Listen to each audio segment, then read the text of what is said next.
بسم اللہ۔ عبداللہ بن سعد رضی اللہ تعالی عنہ نے افریقہ کی طرف اپنا سفر جاری رکھا اور ہر سمت اطلاعی دستے اور جاسوس روانہ کرتے رہے، یہاں تک کہ آپ کا لشکر امن و امان کے ساتھ سبیطلہ پہنچ گیا، اور وہاں اسلامی لشکر عبداللہ بن سعد رضی اللہ عنہ کی قیادت میں اور حاکم افریقہ جرجیر کا لشکر ایک دوسرے کے مقابلے میں آ گئے۔ عبداللہ بن سعد رضی اللہ عنہ اور جرجیر کے درمیان اتصال جاری رہا، یعنی رابطہ جاری رہا، خط و کتابت ہوتی رہی۔ جرجیر پر اسلام کی دعوت پیش کی گئی، اللہ کے حکم کو مانتے ہوئے اسلام میں داخل ہو جائے یا اسلام کی سیادت کو یعنی حکومت کو تسلیم کرتے ہوئے جزیہ ادا کرے اور اپنے دین پر قائم رہے، لیکن وہ اپنے کبر و غرور میں مبتلا رہا، ایک نہ مانی۔ اس صورتحال میں مسلمانوں کو اس پر حملہ کرنا پڑا، دونوں کے درمیان جنگ شروع ہو گئی اور کئی دن تک گھمسان کی جنگ چلتی رہی،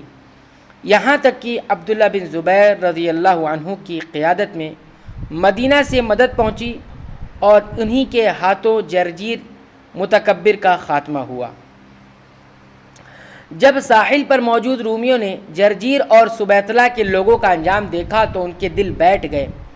اور وہ اکٹھا ہونے اور ایک دوسرے سے عبداللہ بن سعد رضی اللہ عنہ سے جنگ کے بارے میں خط و کتابت کرنے لگے، لیکن سب خوف زدہ ہو گئے اور آخر کار ان لوگوں نے عبداللہ بن سعد رضی اللہ عنہ سے مصالحت کی پیشکش اور 300 قنطار سونا یا بعض روایت کے مطابق 100 قنطار سونا سالانہ جزیہ دینے کا وعدہ کیا اور مسلمانوں کو واپس جانے کے لیے کہا۔ عبداللہ بن سعد رضی اللہ عنہ نے اس پیشکش کو قبول کر لیا اور مال لے لیا۔ صلح کی شرائط میں سے ایک شرط یہ تھی کہ صلح سے قبل مسلمانوں کے ہاتھ جو کچھ آیا ہے وہ مسلمانوں کا ہے، اور صلح کے بعد جو کچھ لیا ہے وہ واپس کر دیا جائے گا۔ اس صلح کے بعد آپ مصر واپس ہو گئے۔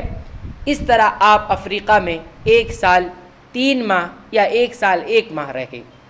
جب عبداللہ بن سعد رضی اللہ عنہ طرابلس پہنچے تو وہاں کشتیاں تیار ملی، ان پر لشکر کا ساز و سامان لاد دیا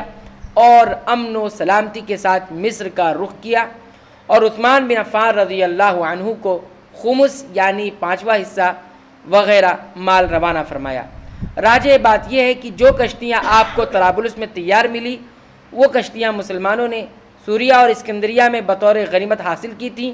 کیونکہ ارشیبالت بیان کرتا ہے کہ اسکندریہ اور سوریہ میں کارخانوں پر صحیح و سالم حالت میں مسلمانوں کے قبضے کی وجہ سے جو جنگی کشتیاں مسلمانوں کے ہاتھ آئیں